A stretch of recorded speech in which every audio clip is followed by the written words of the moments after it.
Hello les amis, j'espère que vous allez bien, c'est Amin Alimi avec vous et aujourd'hui, devinez quoi?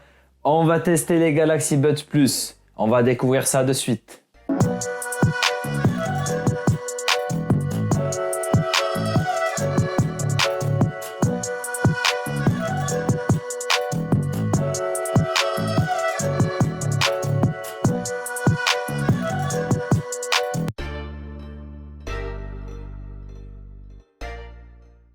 Donc on trouve dans le pack un étui de charge avec les deux oreillettes droite et gauche et on les reconnaît bien grâce aux signes L et R qui n'étaient pas vraiment visibles sur l'ancien modèle.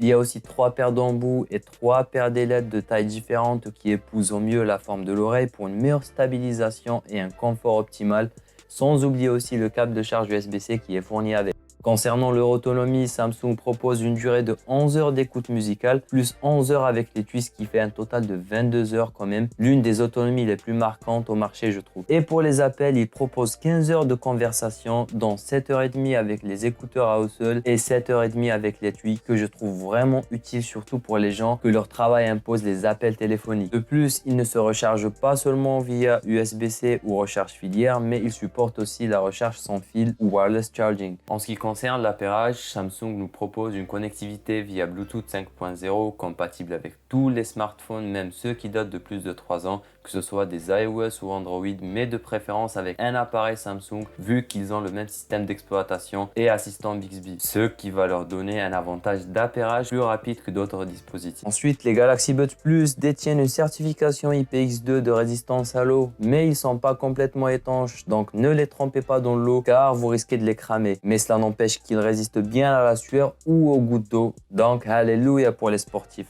Je pense que le design est bien étudié, enfin moi je les trouve assez sympas et plutôt discrets car je les ai portés quelques heures pendant plusieurs jours et j'ai constaté qu'ils sont assez confortables et ils m'ont pas du tout gêné quand j'ai roulé au scooter ou à vélo. Je pensais qu'ils n'allaient jamais tenir dans l'oreille, mais en faisant du jogging, j'ai été agréablement surpris qu'ils étaient bien stables et ils n'encombraient même pas mon oreille, ce qui était incroyable selon moi. L'une des fonctionnalités pratiques rajoutées par Samsung dans les Buds Plus, c'est qu'ils sont dotés d'un détecteur de proximité et grâce à lui, les Buds sauront lorsque vous les enlevez de vos oreilles et arrêtent simultanément de jouer de la musique.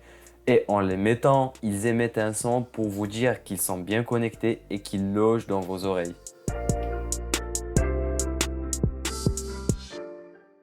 Je fais mon petit shake test pour voir la force des aimants et en les secouant bien, on remarque qu'ils ne sont pas vraiment assez forts. Mais sinon, pour un usage normal, ils tiennent plutôt bien la route.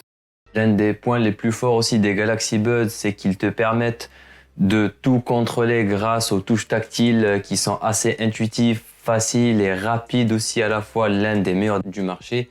En plus, grâce à la touche qui est personnalisable, d'ailleurs on va le voir après dans l'application, elle va te permettre d'accéder directement à Spotify sans avoir à utiliser ton téléphone.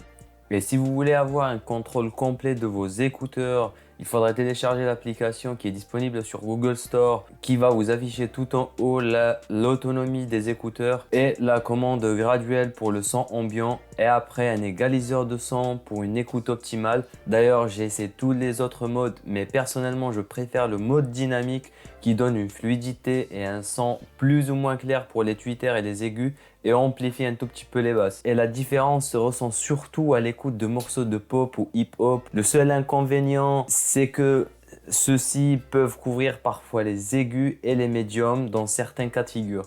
Après, vous trouverez l'onglet pour modifier les commandes tactiles, une fonction de recherche des buds aussi pour les trouver si vous avez oublié où vous les avez mis.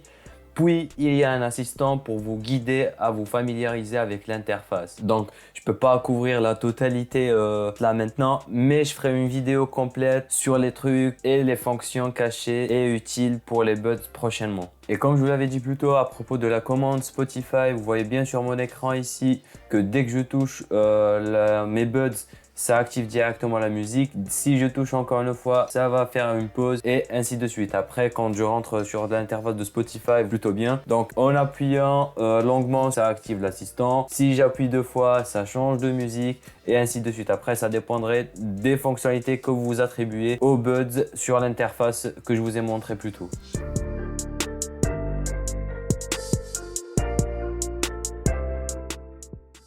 Passons maintenant à l'audio.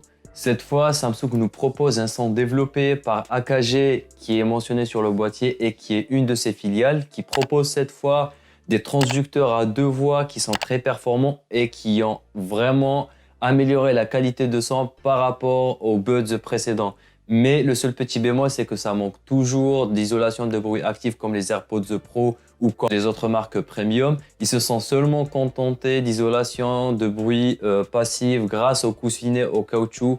Mais ça va, ils font leur job quand même. Et pour tester le son, j'ai utilisé un sonomètre pour nous indiquer l'intensité du son. Donc, si on est à 40 décibels, ça veut dire qu'on est dans un environnement calme. Et si on dépasse les 65, ça veut dire qu'on est dans un environnement bruyant. Et si on dépasse au-delà des 90, ça peut être nuisible à notre audition. On procède maintenant au test des microphones. Et tout d'abord, on va commencer par un environnement calme qui n'a pas de bruit. 1, 2, 3, test microphone. 1, 2, 3, test microphone. Et là, je refais la même expérience, mais avec mon microphone à moi. 1, 2, 3, test micro. 1, 2, 3, test micro. Et voyez par vous-même la différence. Et là, maintenant, on va simuler un environnement bruyant. Et tout d'abord, on va commencer par le test des microphones des Airbuds. 1, 2, 3, test microphone. 1, 2, 3, test microphone. Et là, deuxièmement, on passe au test de mon microphone qui est juste là. 1, 2, 3, test microphone. 1, 2, 3, test microphone.